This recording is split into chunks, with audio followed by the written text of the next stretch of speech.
maaf terpotong. Saya lanjutkan. Sejarah turunnya Al-Quran. Jadi sekarang kita sudah sampai tema sejarah turunnya Al-Quran.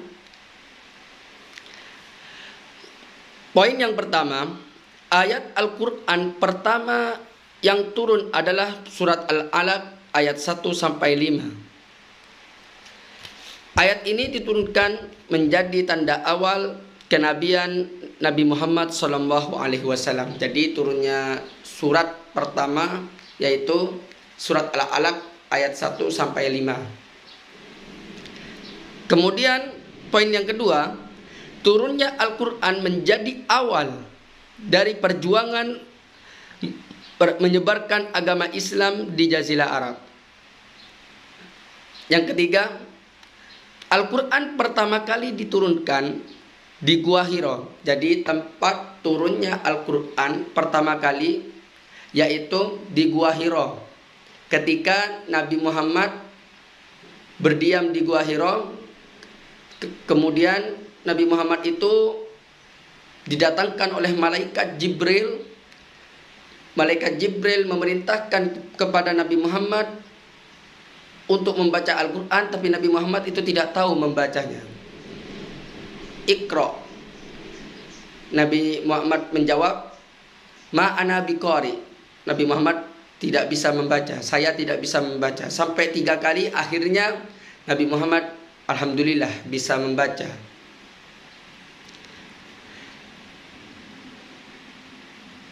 Di mana letak Gua Hiro tersebut? Gua Hiro tersebut terletak di sebelah utara Mekah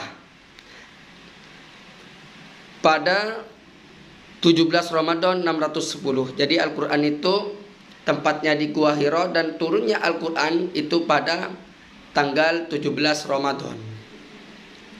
Sekarang kita sampai ke judul Nuzulul Quran pada sub proses turunnya Al-Quran. Proses turunnya Al-Quran ini ada 2 tahap. Yang pertama, Al-Quran diturunkan secara lengkap di malam Lailatul Qadar dari Lauhul Mahfuz ke langit dunia. Jadi Al-Quran diturunkan secara lengkap di malam Lailatul Qadar. Jadi Al-Quran itu diturunkan di malam Lailatul Qadar dari Lauhul Mahfuz ke langit dunia. Kemudian Al-Quran diturunkan kepada Nabi Muhammad secara berangsur-angsur atau bertahap-tahap. Jadi turunnya Al-Quran yang kedua setelah dari Lauhul Mahfuz ke langit dunia, itu setelah itu Al-Quran diturunkan kepada Nabi Muhammad SAW dalam bertahap-tahap.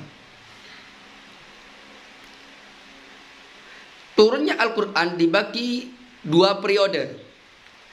Yang pertama periode Mekah yang disebut ayat Makkiyah. Jadi turunnya Al-Quran di kota Mekah itu namanya surat Makkiyah. Kemudian yang kedua periode Madinah yang disebut Madaniyah. Jadi surat atau ayat yang turun di kota Madinah itu disebut Madaniyah. Jadi ada 2 periode, periode Mekah dan periode Madinah. Periode Mekah itu namanya Makkiyah, periode Madinah Madaniyah. Pada periode tersebut terdapat 86 surat yang diturunkan selama 12 tahun 5 bulan. Jadi pada periode 2 periode ini turunnya terdapat 86 surat yang diturunkan. Jadi ada 86 surat yang diturunkan dalam waktu 12 tahun 5 bulan. Pada periode setelah hijrahnya Nabi Muhammad SAW ke Madinah, jadi ketika Nabi Muhammad setelah hijrah ke Madinah, terdapat 28 surat yang diturunkan selama 9 tahun 9 bulan. Jadi memang surat dalam Al-Quran itu kan 86 ditambah 28 surat. Jadi 114. Memang surat itu dalam Al-Quran ada 114 surat.